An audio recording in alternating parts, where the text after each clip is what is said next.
Assassin's Creed Valhalla. Mais quel carton véritablement pour Ubisoft.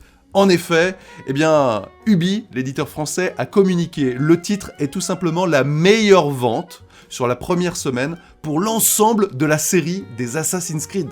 C'est donc vraiment un carton. C'est aussi le plus gros démarrage PC pour un jeu Ubisoft.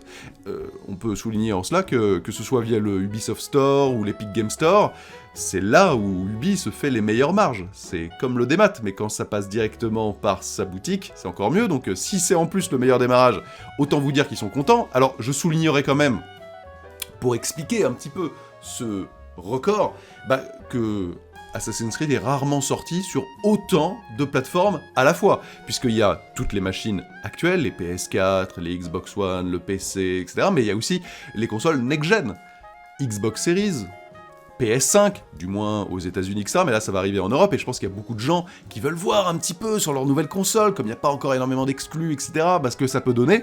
Donc ça doit créer effectivement un engouement, le cadre en plus historique, les Vikings a l'air de plaire tout particulièrement. Alors, il me semble que jusqu'à présent, le record pour le lancement, c'était Assassin's Creed 3, qui se passait vraiment aux États-Unis, qui avait eu une énorme hype, je sais pas si vous vous souvenez, il y avait une vidéo toutes les 3 jours avant le lancement du jeu, et qui avait dépassé les 3,5 millions de ventes en une semaine, donc a priori des jolis chiffres, et justement, est-ce que ça vous dit des petits chiffres bonus, voilà, qu'Ubisoft a distillé? Vous allez voir, c'est rigolo. Par exemple, les joueurs, depuis le lancement du jeu, ont parcouru 4 millions de kilomètres. Voilà, ça fait une petite trotte, à pied ou à cheval.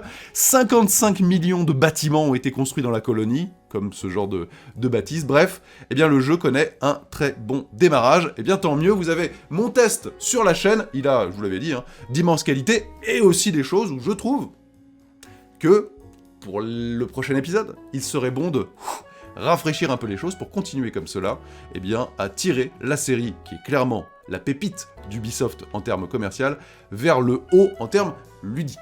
Voilà.